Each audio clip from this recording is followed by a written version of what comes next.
Hello everyone, Pluto here, welcome back to another video, and in this video I'm going to be ranking all 21 of Wizard101's worlds from the worst to the best. So before this video starts, if you could please like and subscribe, it greatly helps me out, I'd be greatly appreciated, and let's just jump right into the video. So in at number 10 we have the world of Celestia. So this world is coming off of a fantastic ending to Arc 1 in Dragon Spire. However, the reason I think this is the worst world in the game is because the story just isn't really that interesting. In this world, you're basically just helping the dogs of Marleybone essentially just complete a bunch of tasks, basically just helping them out because they're stranded in this whole expedition thing, and when you basically questing through Celestia, you uncover some hidden like story beats about Morganth and about the Agents of Shadow that basically invaded this world, and I just don't find that to be particularly interesting until a lot later on. Like, most of the world is literally just you helping out the dogs, and you eventually unlock astral magic, and you kind of come across Morganth on accident. The story actually used to be a lot more interesting when there was this pre-quest. There used to be a pre-quest in Celestia that actually had a pretty hard boss fight, where it essentially introduced Morganth and teased the story of it. But ever since they removed that, it's been a pretty underwhelming world with not very interesting theming. And I just don't find the underwater like little vibe of this area to be I kind of feel kind of black, kind of meh, honestly. And I don't really think that the palette is very well done. But that's why I have Celestia as my least favorite world in Wizard 101. So yeah, let's go on to the next world. So my second least favorite world in this game is Cocotopia. Now, it was very hard for me to choose between Croc and Celestia as being the worst. I went with Celestia as the worst at the end of the day, but Cocotopia is definitely up there with being the worst. Now, the main reason I find this world to be one of the worst is despite being in Arc 1 with an incredible story, Cocotopia is just kind of the worst world in Arc 1. The story is so uninteresting. A lot like Celestia, you're just helping the dogs of Marleybone, again, complete their trivial tasks, and you uncover the secrets of the Croconomicon. It's essentially, you are uncovering secrets about Arc 1. You're uncovering the story. In both Cocotopia and Celestia, you're uncovering the story of the Arc while just helping Marleybone, essentially. And I don't know, I never was a fan of that story beat. I wasn't really a fan of it. And it doesn't even have a Malister appearance. At least Celestia had a Morganth appearance. While I don't like Celestia as much as I like Cocotopia, the only reason I think Cocotopia gets a little bit of a bump ahead is due to just the nostalgia of this area. I find Cocotopia to be pretty nostalgic, and I find the Temple of Storms to be a pretty iconic dungeon. And I think that that does boost the world in a way. And also we have the whole balance school and the Order of the Fane, which I do think are pretty well done. But nothing really important is set up here besides just the Croconomicon. And at the end of the day, the quests that we do in Cocotopia are done for nothing. There isn't even any payoff. We just find out that the Croconomicon is Marleybone the whole time and that we were lied to. There was really nothing going on in this world. And it just really hurts it. And also another major issue why is because of the graphics. Now again, I like old school Wizard101 graphics. I think they are pretty charming in a way. I think that they can be very charming, especially in worlds like Marleybone and later on Mushu. But in Cocotopia, this sand here just looks like so out of date. You can see so many things are wrong with the texture in here, and I think that this world could greatly benefit from a graphical update, and I think it would be a little bit better if it did have that, and if it had a minor story tweaking update, I guess. That would also make it better. But overall, I think this world was just very poorly designed, and that's why, in my opinion, it's the second worst world in the game. Now let's go on to the third worst world in the game. So, Wisteria, there is not much to say about it. It's not a really awful world in itself. The story actually I find to be a little bit charming in a way. I just think there's really just no purpose to it. It kind of just has this vibe of being a weird spin-off, and not in a good way like future worlds like Grizzleheim are, or even Pirate 101 was. It's just kind of Wizard 101's weird spin-off world that has absolutely nothing to do with the main story and doesn't set up anything in the future like Grizzleheim did, or even Pirate 101, what Pirate 101 set up. They tried to tease Avalon a little bit in this world by introducing things like the Weirwood and the little goblins in Pegasus Place, but it didn't really amount to anything. And when you think of Avalon, you don't usually think about, oh, they teased it in Wisteria. You don't really think about that at all. It's kind of just this world that exists, and there's not much really noteworthy about it, which is why I don't think it's one of the better worlds in this game. I actually think it's one of the worst. But let's go on to number 18. So I gotta say that the hype behind this world was insane. I remember when this world came out, I was so damn excited to play it, but it was only after that I played it once or maybe twice, I kind of really started to dislike this world. This world is really annoying in a lot of ways. First and foremost, the music. I don't know about you, but the music in this world is so annoying. I cannot stand it. I really can't. And not only is it the music, it's the fights. So when you are in a fight and you get stun spammed, or they shield, or they have too much resist that you can't kill second turn, and you are listening to this music at the same time, you will get annoyed out of your mind questing through here. And then when you get to boss fights like Gobsmack, where they literally halt your progression, and you're sitting in Caramel, waiting for you to get a team, because no one does team up for Gobsmack, because what's the point? You're just sitting there, waiting for someone to join your team up, listening to this music, the la la la la la la la la la la la, that music, it's so annoying. Mobs having two schools and resisting both is so annoying. And for a Candy World area, you spend so much time of this world inside of a dark mine area. Nibelheim and Nibelheim Mines and Gutenstadt, all of these areas are like these dark, gloomy areas. I was expecting this world to be kind of like this, like, you know, fun world, you know, like kind of a more of a like bright and colorful world. But really what it is it's just this dark, gloomy area. And this is like this most grindy part of the world is in a dark, gloomy area. Why are we spending so much time of the world in there? It doesn't make any sense to me. It should be a Candyland themed world. It has off theming, and the cherry on top of it is that it barely even sets up Arc 4. Now in hindsight, we kind of know how Arc 4 went, and we know that this world is essentially useless. What does it set up? It sets up the paradox, I guess. It sets up maybe the nothing, like somewhat, like not really at all. They could have just had the whole little schism thing between the Cabal and the Arcanum, the little meeting between them, be anywhere else in the spiral, not even in Caramel, and it could have had the exact same effect. It could have been the exact same way, and they could have avoided even adding this world. So it doesn't really set up anything. I don't think this world is particularly good, and it's definitely the worst world in Arc 4. But moving on to number 17. So I might get a lot of hate for this world being this low, but Mushu is one of the most overrated Wizard101 worlds I've ever seen. So Mushu is a nice area to relax in. The music, it's peaceful, it's calming, but questing here is so annoying. The teleporters in every single area. You get to an area, you teleport, and then you have to walk like 200 away to get to the next thing, and then you have to walk back, teleport again, over and over again. It's so annoying, dude. I find this world to be so annoying to question just because of that.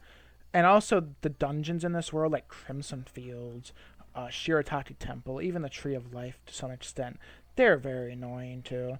The music and atmosphere of this world bumps it up a little bit, but I generally just don't like Mushu. It's just not a world I have fun questing in. It's not a world that I get to and I'm excited to do. The relevance it has to the rest of Arc 1 is literally just Malister went here, poisoned the Emperor, and that's it. That's it. That's all it has to do with Arc 1. And then you go to this world to get the Dragonspire key, and you find out that you were lied to by the Jade Champion, who is in that little temple right over there.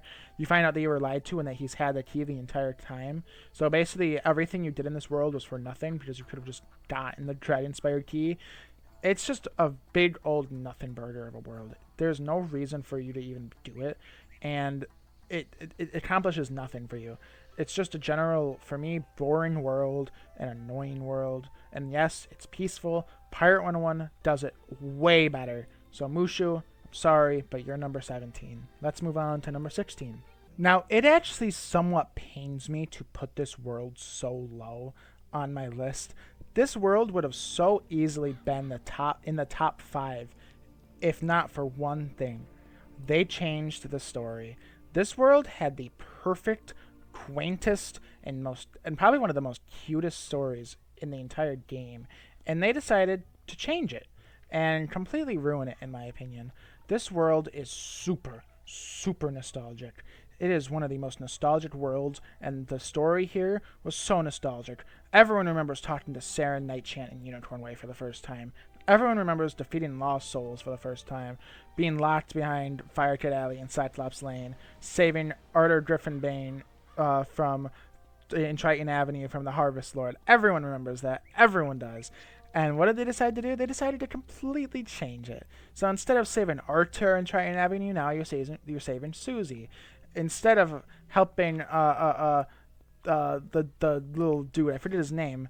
I believe it's Private Quinn. Yeah, Private Quinn. Instead of helping Private Quinn in Fire Kid Alley, you're now helping Lizzo. You're helping Lizzo. I don't think anyone wanted Lizzo and an evil demon bunny in Cyclops Lane to be intricate parts of Wizard101's first world's story. Wizard City should not have been changed. There are some things that were done better. There were some things. I do like how they introduced Malister more. They added more of Malister. I do like that. And I do like that they introduced the Croconomicon a little bit more. But this world was absolutely destroyed, essentially, because of the new story. The world was perfect. So I don't understand why they would have touched it. I really don't understand. The only thing they needed to do for this world was revamp the graphics. That's all they needed to do. They didn't need to change the story. They didn't need to touch the story. And yeah, the only reason this world is a little bit higher than how I would probably have it normally is just because of the nostalgia. You can't take away the nostalgia of this world. No matter how hard you try, there is still that element of nostalgia here. You can try very hard. You can ruin the story like I think KingsIsle did. But there's always that element of nostalgia, and I think that will still persist, and that's why it does get bumped up a little bit. But let's move on to number 15. Oh my god, do I hate Imperia. I hate this world. Jesus Christ, get me out of here. I don't even want to be in this world right now. This is the gloomiest and one of the most boring worlds in this game. When this world first came out, I was expecting it to be like a city in the sky. A landscape of clouds, a beautiful area, beautiful place. Maybe some stormy areas because they did mention that the Storm Titan would be in here, right? But I expected it to be beautiful, essentially, like a city in the sky. But look at the gloomy mess this is. This is not an appealing world to look at. You look at this area, you look at Xanadu, you look at any area in Part 1, and it is boring.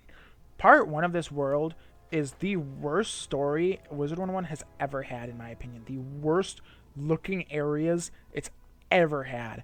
There is nothing redeemable about Imperia Part 1, in my opinion.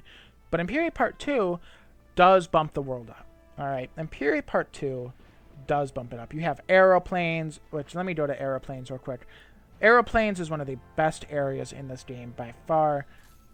If it weren't for aeroplanes, I'm not even sure what would have happened with this world. I'm not even sure. This world would probably be the lowest, in my opinion. And also, not only that, Nexus is also a really nice-looking area, right? You have aeroplanes here, which is way, way better. Really redeeming, really refreshing. But the story of this world isn't particularly good either, even in Part 2.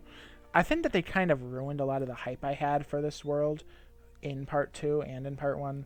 I had a lot of hype because I was expecting it to be like a continuation of the arc, right? Where they would have the evil Grandfather Spider villain being Bat, right?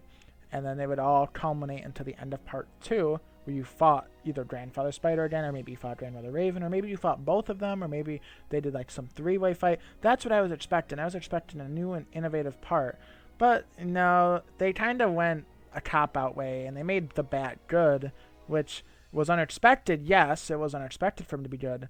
Did they really need to do that? No. Should they have done that? No. Mallory is also not very interesting. I don't find her character to be very interesting at all. I don't really like what they did with the whole Grandfather Spider immediately forgives Grandmother Raven for no other reason than by being near his heart again. I don't really enjoy that. I don't really think that is a good thing. Even the wizard becoming the scion and basically becoming God is just too much of a power increase. Like, they didn't need to do that. I don't know. I just don't find this world to be particularly interesting at all. I think that this world was really, really messed up, essentially. They really, really threw the ball on here, and they completely missed the mark. I don't know. I don't like Imperia, personally, and I might get a lot of hate for that, because I think there are some people that like Imperia, but for me, it's just a gloomy mess for the most part, except for some parts, but most of it is just this gloomy mess. But anyways, let's go on to number 14. And at number 14, we have Dragonspire. Now, Dragonspire has an iconic dungeon and an iconic end to the arc with Malistaire and Sylvia, and it all culminates into this beautiful, poetic ending. But then, what else is here? What else is there to this world?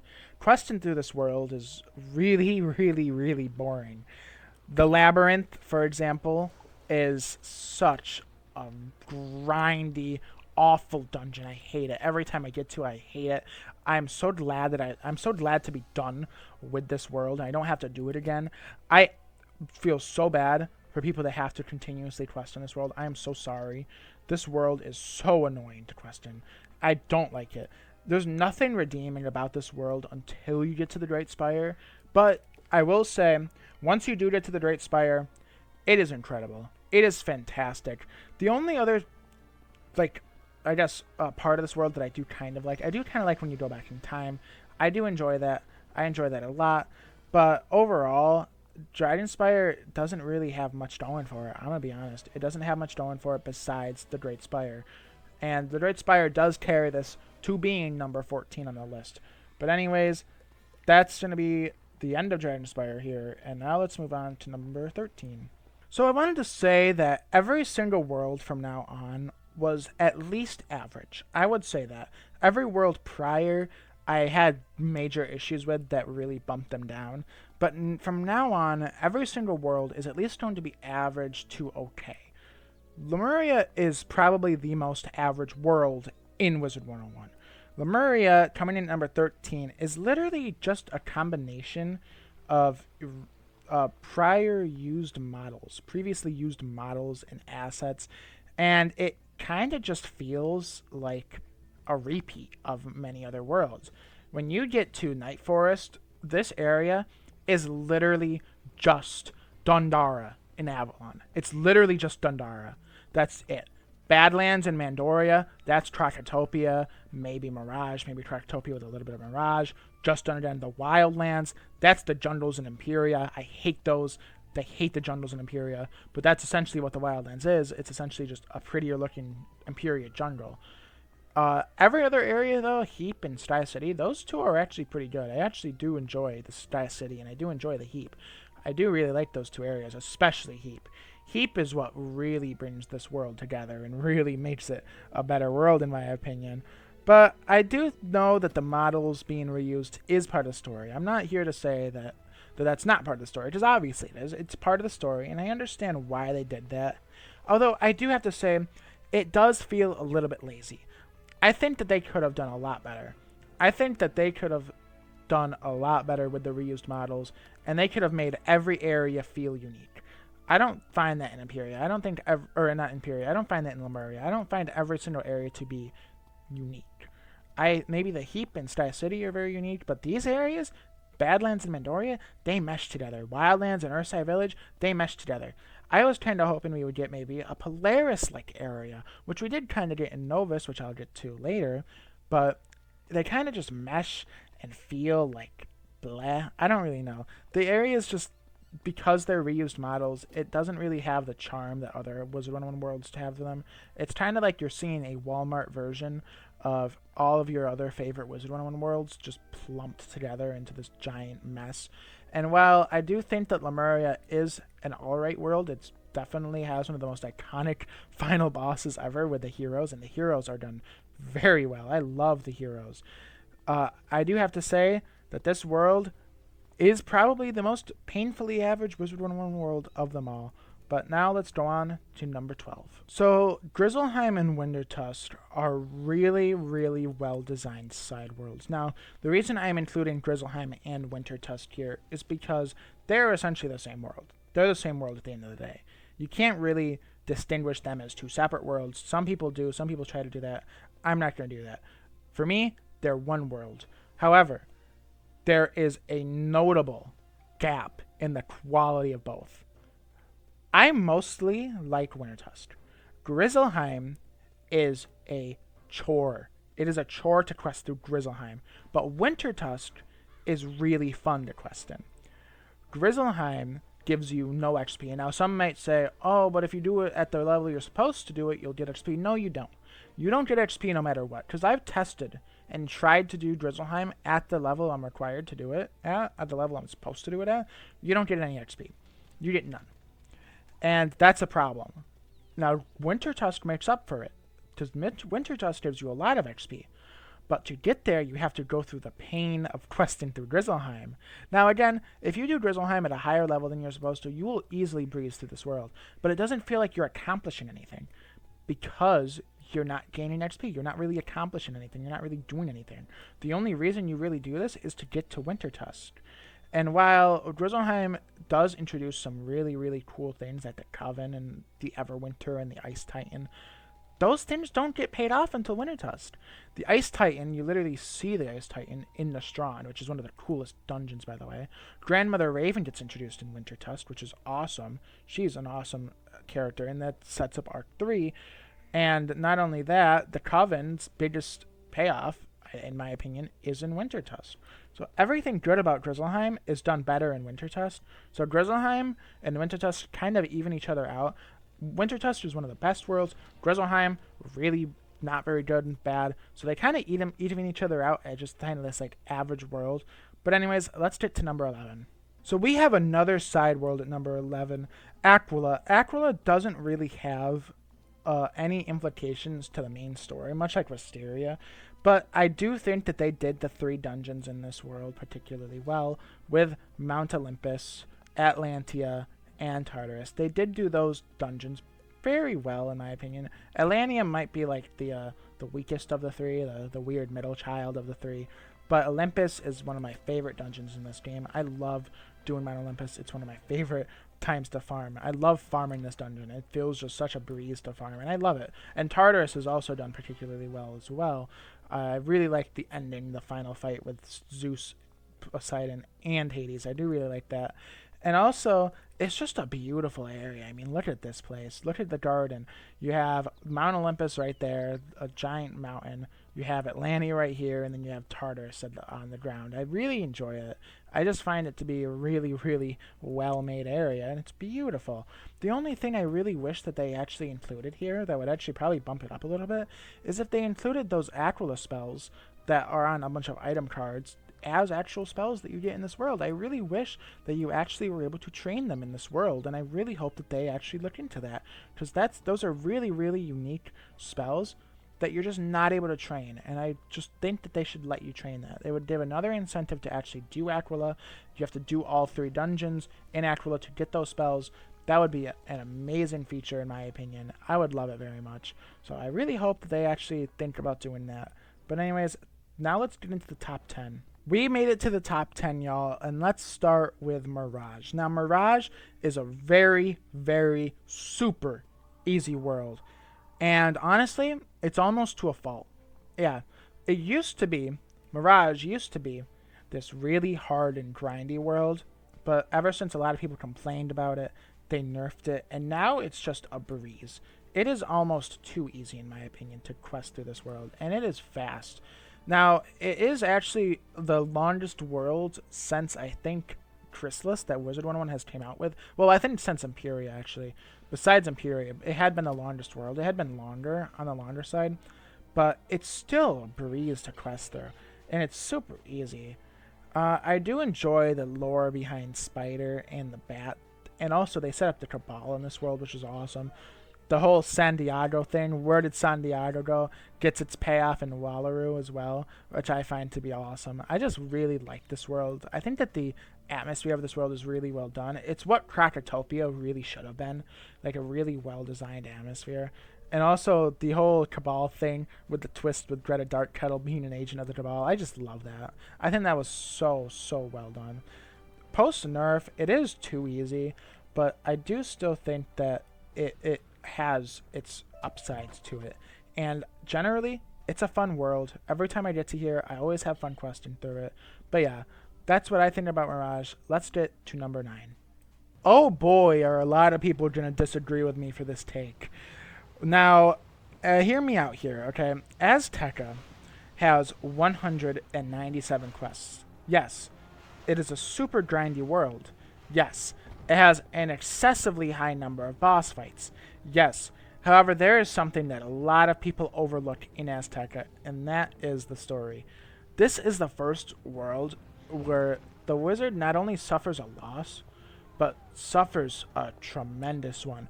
Everyone in this world dies because of the comet. Everyone. That's insane. You basically witness a genocide in Wizard 101 in a kid's game.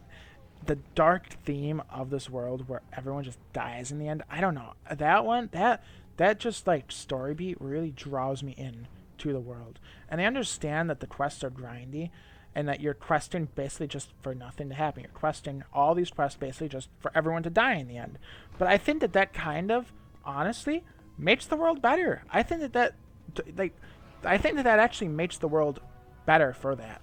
I don't think that you need to be doing these quests and always have this happy ending. I think that worlds that have these sad endings like Azteka have really well designed implications for them. And I don't know. I just love Azteka. I really love it. I used to hate it. I used to be a member of the Azteka is Azteka crowd. I used to be a member of the Azteka's so bad crowd. But honestly, ever since questing through this world 4 times, I've done it 4 times, almost 5 times. Honestly, this world is not as bad as people say. This world is not as bad. And I think that it's criminally underrated. This world walked so that 2 future worlds after it could run. And we will get to that in a second. The only real downside I have about Azteka is their decision to bring back Marleybone. Now, this has actually paid off in a future world, which I'll get to again. But I think that the decision to bring him back, they didn't really do him very well in this world. They didn't really do it justice. They could have brought him back, I guess. Honestly, I would have preferred them make the Dark Servant an actual character and an actual, like, person you fought at the end who wasn't Marleybone. But honestly, it doesn't really ruin the world. It just kind of is like just this dumb thing that they did that I don't really agree with.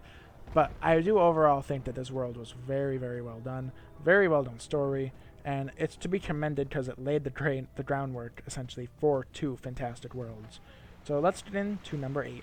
Now, if you had asked me many years ago where I would rank Zafaria, it would have been nowhere, absolutely nowhere near the top 10 worlds in this game. But that just goes to show that with repolishing and changing things up and fixing the story and fixing the story, more so fixing the quest line of the world, it really makes a difference. You essentially used to have to do 20 or so fights for every single collect quest in this world. Nowadays, it is so much easier. It is so much better. You can just do 1 fight, maybe 2 fights at most. Zafaria is a fun world to quest in. It's really the last world where the graphics were kind of like Wizard 101's normal graphics, like kind of like old. It's really the last world that was the case. Every world after that kind of has these really cool graphics, but I mean, come on, how can you just not love the beautiful Baobab tree? It is amazing. It is so grandiose. I love it. This world is just so beautiful. You look at areas like Zamunda or even like Waterfront and Drum Jungle. They're awesome. They're amazing areas to look at. And I think that the music here is so well done. The music is, I don't know, just listen to it for real quick. It is awesome. It really adds to the charm of the atmosphere of this world. It really just adds so much to it. And not only that, the final dungeon of this world, Mirror Lake, is super iconic. It is so so iconic. I love this dungeon here. I don't know, man. Safaria was just very, very well done. And yeah, the collect quests used to be awful, but you can't really judge the world based on that anymore. Now you have to judge it based on how it is now and its merits now. So now I would put it at number 8. Let's move on to number 7. The last Arc 1 world on this list is Marleybone. Marleybone is such an incredible world. The story of this world is just so well done. You kind of have this like mystery going on as to how Malister is going to get the Croconomicon, and it just pays off so well with Meowyardy. Meowyardy is such a well-designed villain, so amazing, such an amazing villain. I loved Meowyardy in this world, and not only is he good in like Wizard101, he's also really well designed in Pirate 101, and it's just amazing to see. Big Ben, which is back there, which is right over there, is one of the most iconic dungeons in this game. Definitely one of the most iconic in Arc 1 at least. And if it weren't for the graphics of this world, I think this world would be maybe even top 5. It would be up there. This world is very well designed. Honestly, if you even compare it to Pirate 101, this world is bad compared to Pirate 101. But the fact that it's in the top 5 of Wizard101 worlds is just crazy, considering I would put this as a bad world if it was in Pirate. But yeah, I love this world. And just, I don't know, just the setup it gives to Pirate 101 later on is just awesome. I just love it. Anyways, let's move on to number 6. Polaris comes in at number 6, and this marks the end of the worlds in Arc 3 on this list. Polaris is what was severely needed after the grind of Azteka, Chrysalis, and Darkmoor. A short and sweet world, not too grindy, and a really fun story. The cliffhanger ending of Arc 2 was followed up so well by this world. I really liked the background that we got on the Pirate Revolution, or the Penguin Revolution in this world. The Penguin Revolution was originally brought up in Pirate 101, and it had such a well-designed payoff here in Polaris. We literally start the Penguin Revolution, I'm pretty sure, in this world, which I really, really loved that. The music here is such a banger. I love the music here. And also, there are some things that aren't really done in this world, that you don't really do in this world, but I still consider them part of the story of this world. The Ravenwood graduation, oh my god, what nostalgia that is. That was just incredibly done. I loved the graduation ceremony from Ravenwood. And not only that, this world also introduced the Arcanum, which is also iconic. The Arcanum is one of the best little side areas. I wouldn't really call the Arcanum a world, more of a side area, but it is awesome. And they were all introduced in this world. This world is fantastic. You have great story with the rat. I don't know. They just set up Arc 3 very well in this world, and I really liked it. You also get a lot of XP, which is so refreshing coming off of Chrysalis, which is a very, very much a slog to get XP from. But yeah, anyways, I put Polaris at number 6. Let's move on to number 5.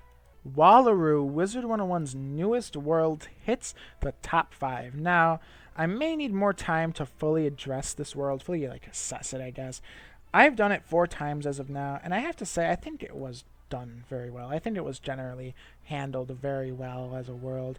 I really love the atmosphere here. The music is beautiful. The skybox, especially in areas like the Wabagon territory and the Billabong Resort, they're absolutely beautiful. Let me just go over there real quick. Beautiful areas. The music. Oh my god. Let's we gotta go to Outback music real quick. We gotta see this music, because this music is insane. The music here is so peaceful. I love it. Oh my god. I feel like I could just meditate here with how peaceful and calming it is. And we go to the Wabagon territory, which has one of the most beautiful skyboxes in this game, by the way. Look at that. Look at how beautiful that skybox is. That is crazy. It is amazing. This world was so well done. Well, Wallero was also quite a difficult world in a way, really. there's a lot of these solo fights, and it really brought back a needed difficulty spike. Even though I find that some of the fights to be more annoying, really, than they are difficult, I do think that the difficulty spike was much needed. And the ending of the arc that this world gave us, with Gortez from Pirate 101, and all of the spiral worlds in the end, and just going back to previous worlds in this arc, except for Caramel, because nobody really likes Caramel. Like going back to Lemuria and going back to Novus. I don't know. I really loved that. I think this world was very well done. Very, very nice world to end the arc with. The only one thing I wish they had changed the ending a tiny bit. I wish they had set up the next arc in a way. I wish that there was more setup to the next arc. But I guess time will tell. We'll have to see what the new arc brings in the 5th arc. But anyways, that's number 5, Wallero. Let's go into number 4. Now, I just finished questing through Avalon on my Balance Wizard today on stream. If you haven't watched it, go check it out, because I quested through the ending of Avalon today, and it remains one of the best worlds in this game. Avalon is a masterclass of a world. The areas are so unique, the story feels refreshing, despite having nothing to do with the overarching story of Arc 2. It somehow feels refreshing, really. And honestly, there are some things that it does have to do with Arc 2. With Ghost Avalon, right? The backstory to Morganth. Even at the very beginning of this world, you get insight on the Council of Light, right? And a very cool confrontation in Wizard City. But I do think that Avalon is a refreshing... It's kind of a side world, really, if you think about it. You don't really do much that progresses the main story in this world, but I don't really think you needed to. It's just a general, well-designed world, honestly. And the NPCs of this world are amazing. You have Lady of the Lake, King Artorias, iconic. And also, this is Merle Ambrose's homeworld and Morganth's homeworld. So it really does set up everything in this arc. Everything in this game was really established by Avalon. There is so much story here. The only real backstory we ever did on Merle Ambrose and Morganth, really, until like later on, is through this world. And not only that, it has one of the most iconic dungeons in this game. Maybe besides Shabalba, which is another dungeon in Arc 2, probably the best dungeon of Arc 2. Ghost Avalon, just a fantastic dungeon with young Morganth. And yeah, I really enjoy Avalon. One of the best worlds in this game. I put it in at number 4, but let's go to number 3. And then there were 3, Novus. One of the best worlds in this game, in my opinion. The story of Arc 4 was saved by this world. It was saved. The spiral powers trying to colonize Novus, that just felt so natural. It just felt so natural of them, especially for Marleybone, where we've seen them colonize 2 other worlds. I just love that it's like kind of like this scramble to colonize this world in a way. I just love it. The world isn't very long either. It's kind of like this shorter world, honestly, and a lot of the time, like in this world, is also spent in an area called Kathmandu, which is just an extension of Mushu, which is basically just Mushu if it were prettier, and in Wizard 101 at least. Most of the time in this world, you're really just like going throughout 4 different areas. Really, you have Stone of Heaven, New Vicordia, Puerto Nuevo, which is one of the best areas, and La Villa Rose. The only area I don't really enjoy in Novus is La Villa Rose. Puerto Nuevo, oh my god, I love that area. I love this area. This area is one of the best. Pirate 101 graphics and all. Oh, I love it. Honestly, this world has just a lot to it, and especially when you consider that the first area, really, if you want to count it the first area, I don't really know if I count it the first area, but kind of the first area of this world is Kathmandu. And that area is one massive Avatar The Last Airbender reference. And I don't know, I just love that. This world carried Arc 4, really. It gave the design character development, which is awesome. I don't know, I really like this world. And they ended it off in one of the best ways possible, with the wizard being an enemy of the spiral. That was just an insane ending. Unfortunately, it was resolved, I think, a little bit too quickly in Wallero. But this world still remains to be one of the best worlds in this game. So now we're in the top 2. Let's go to number 2. And now we have Chrysalis, the bug world that everyone gets stuck on. 277 quests. Now this world would be my favorite world in the game if I was not counting the number 1 world as a world. Some people don't count the world I have as number 1 as a world. I do. But if you don't count it, this world is my favorite in the game. Chrysalis is very despised in the community for some reason. It is a really despised world, and I think it's unfairly despised. I think this world is criminally underrated. A lot like Azteka is, but this world is just everything to Arc 2. I don't know. This world in itself is Arc 2. I'm going to defend Chrysalis like never before. This world is awesome. In part 1, you lead a revolution to overthrow Morgant's control of Bastion and essentially this area of Chrysalis right here. You lead a massive revolution, right? You have a war story. There's death. There's many dark elements like genocide, gruesome things Morgant has done to the burrower people. And in the end, they overtake Bastion, leaving you hope, right? This is a hope, much needed hope after the end of Azteka. You take it back. And then, in part 2, you cross the Starfall Sea, go to the Ruined Alcazar, and then eventually go to the Radiance Reborn. You get so much backstory on Morgant. You literally play as her in Morgant's dream sequence. Then you go to the Sardonyx and Conda Desert, kind of grindy areas, right? But then you go to the Hive, you unleash Grandfather Spire, which is an amazing cutscene, and then you beat Morgant in the end, which is just so, like, such an accomplishment. So relieving to be done with Arc 2 after that, after the grind. Celestia, Zafaria, Avalon, Azteka, and then you beat Morgantha. I don't know. It just feels, you just get this overwhelming sense of accomplishment. And then after that, you go back, and then you have one of the greatest cutscenes, the greatest cliffhangers in Wizard101 history, when Grandfather Spider sits atop the little cliffside, and that little cutscene, that is one of the best. I don't know. I love that. That is awesome. And also, you get Divum in this world. Is there really anything else I need to say? You literally get Divum Whiteheart in this world. 50% damage and 20% resist. Who could ask for more, honestly? Not only that, Shadow Magic, that's game-changing. That's added in this world. And yeah, Chrysalis was really hated for no reason. I think this is where Wizard101 peaked, honestly. Or maybe it didn't peak here. Maybe it peaked in the next world. But it peaked in both of them, essentially. I don't know. I love this world. I think this world should get more love, honestly. And I get it. It's a grind, but honestly, it's a good grind. I love it. I love this world. But anyways, let's go to number 1.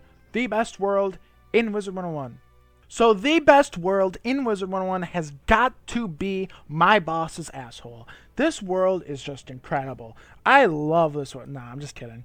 So I think the best world in Wizard101 is Darkmoor. Now, Darkmoor is a grind. I know.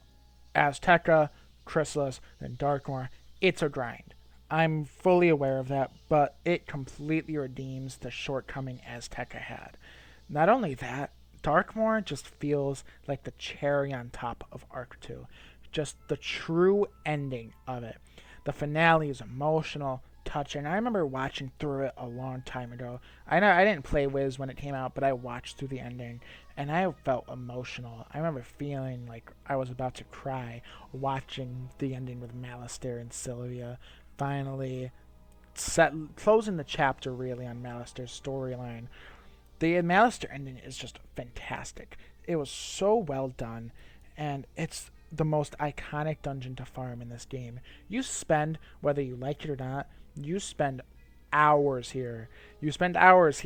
And yes, it's a grind, and you may hate it in the moment. You may hate doing team up in this area. I hate doing team up here. I really hate it. But at the end of the day, you never forget it. It's so iconic. Yeah, I don't know. This is really the best ending, quote, ending Wizard101 has had. When people think about the ending of Wizard101, they don't really think of Wallero. They don't really think of Imperia. They think of Darkmoor. This is what people think of when they think of Wizard101's end. And yeah, those are my Wizard101 worlds ranked. That's how I would rank every single world in this game. Now, this was a very long video to make, so if you could please please leave a like and subscribe. Tell me how you would rank every single world in the comments. Y'all, we did it. We hit 300 subscribers. Thank you everyone so much. I really want to try and hit 1,000 subscribers in 2024. So if you can leave a like and subscribe, that would be greatly appreciated. I'd be greatly appreciated. I'm trying to hit 1,000 in 2024. So please, please subscribe. I appreciate y'all so much. Thank you very much. And leave a comment on what you thought of my rankings. If you disagreed with them, if you agreed with them, whatever. I want to hear your opinions. I want to hear everyone's opinions. I will read every single comment. So thank you all very much for watching, and I will see you all in the next video. Take care.